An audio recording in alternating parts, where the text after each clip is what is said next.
Human Settlements Minister Mmamoloko Kubayi is leading a South African delegation at the 11th session of the World Urban Forum. That session is held in Poland, with this year's theme being Transforming Our Cities for a Better Urban Future. The main focus, we're told, is looking for solutions to sustainable urban development in order to transform human settlements. The Minister joins us now via our video link in transit from Poland back here to South Africa. Minister Kubayi, it's lovely to have you on the program. Thank you so much indeed for making time. I understand that the forum itself has just wrapped up, but let me take this moment just to ask you, Minister, to weigh in on the state of affairs to a country you're coming back to. And I'm afraid I don't think you're coming back to much good news.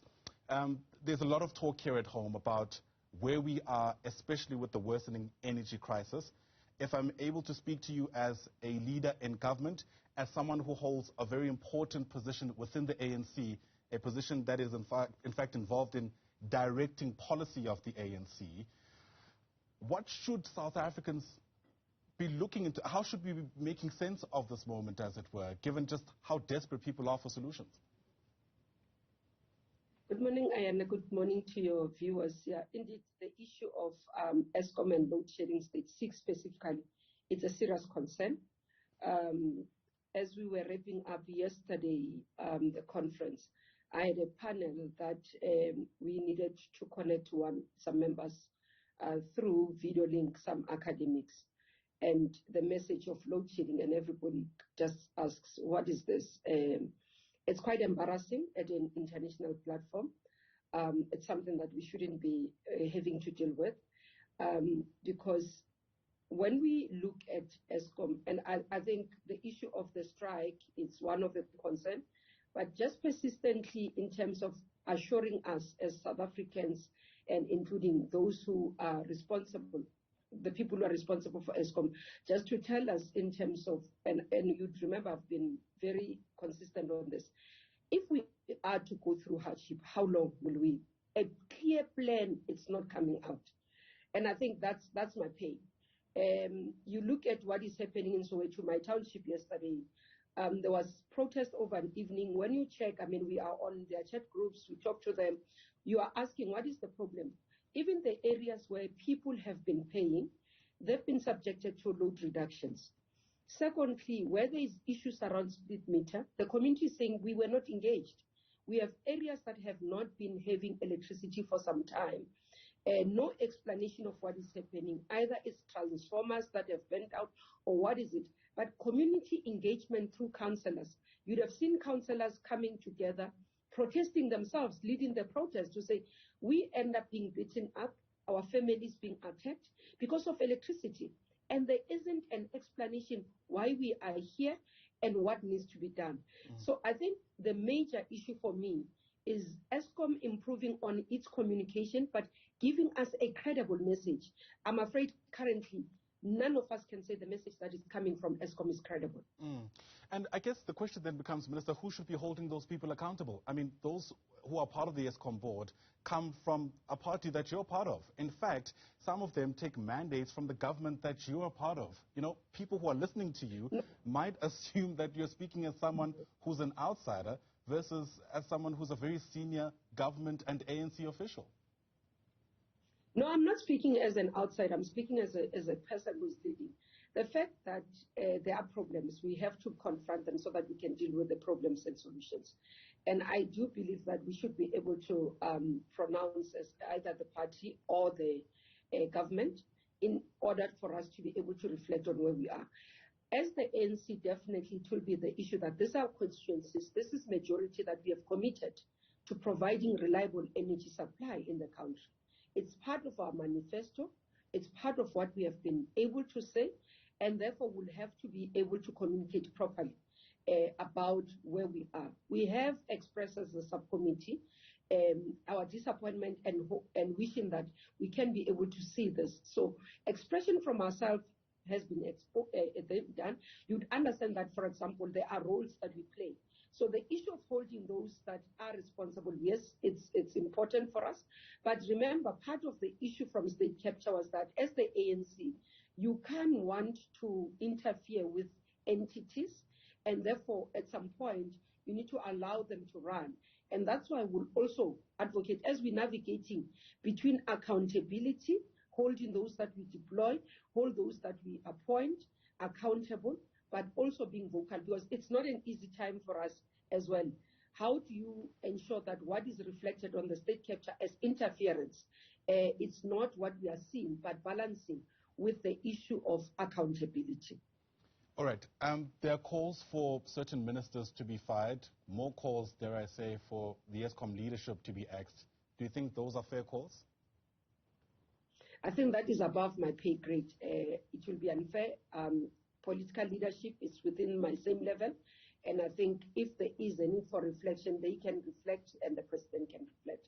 I don't think I'm in a position to make that such a reflection. All right. My responsibility and my issue is to be able to say what is happening can continue to happen. Right. We have to be able to articulate a solution. As a leader within government and a leader within the governing party, would you agree with those saying that a whole lot more accountability needs to be seen, given where we are with this crisis? At least a whole lot more accountability than what we're seeing now.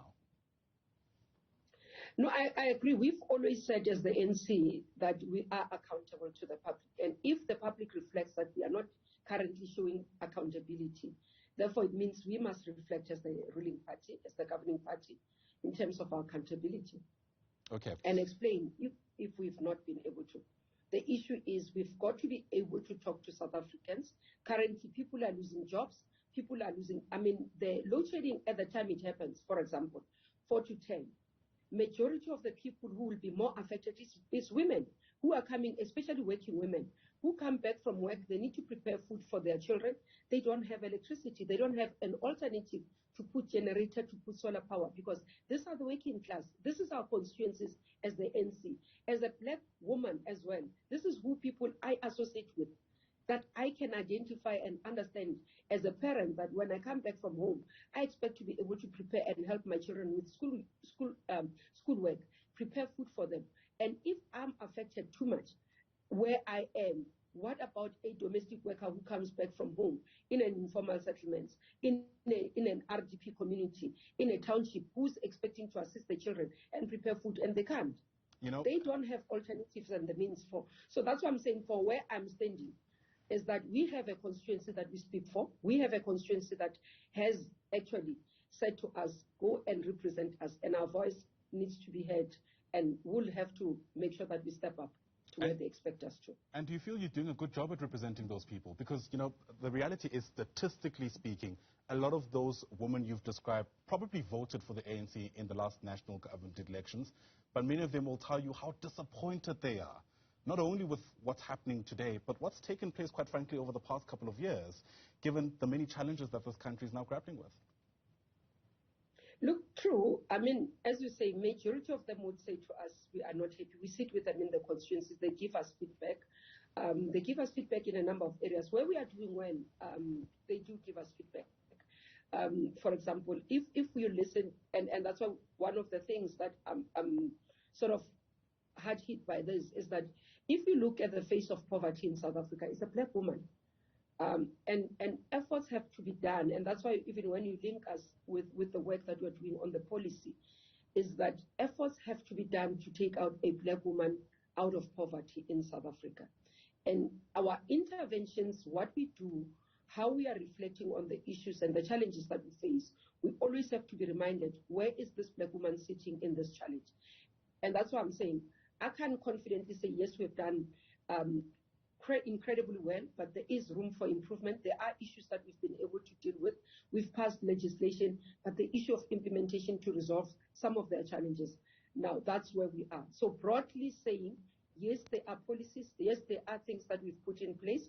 A black woman in South Africa, yes, somebody would say, pre-1994, I would not be able to own a property. I would not be able to be regarded as an independent. But beyond that, it's an economic emancipation. It's an economic empowerment for women to be able to stand. It's dealing with issues of gender-based violence that affect a black woman and all women generally. So, yeah. All right. We had asked to speak to you about the World Urban Forum, and I'm sure you'll appreciate how all these things are linked. It's interesting because the theme around that forum this year was around transforming cities for a better urban future. I wonder where South Africa placed itself in that conversation, given the fact, as you've admitted, some people don't even know what load shedding is beyond our borders, despite how much of an obstacle it is to our progression here at home? Look, the issue here, we dealt with various issues in terms of sustainability, from starting with how we respond to floods, the natural disasters, your fires, the issue of urban migration. You'd remember when I presented the report in Cape Town, where we released our report in terms of consultation as South Africa, in terms of the new urban agenda, how we are going to implement it, and having consulted all stakeholders. This is about building sustainable cities. Now, part of that issue is, how do we deal with the urban migration? We know that in 2030, you're going to have, 2050, you are likely to have 70% of people moving into urban areas. They will become highly dense. And what are the developmental mechanisms that we've got to be able to look? So part of what we are doing is to learn from other global communities how they've been able to respond to social housing needs, issues of migration in those urban issues, but dealing with inequality, because part of the problem for South Africa is that you are finding inequality continue within the human settlement space in terms of spatial development. So how do we respond to that? Part of the issue from our side is increasing on social housing within the urban areas where we have inner cities. Part of what we are looking at is to say the buildings that are owned by government, how do we convert them to becoming residential areas closer to where people are working? The issue of informal settlement upgrading comes up. They call it globally slum dwelling. How we ensure that the upgrading of informal settlements happens so that people who are in informal settlements can receive services. Sure. Human Settlement Minister Mmamoloko Kubayi, thank you so much indeed for speaking to us. Really do appreciate your time on the AM report this morning.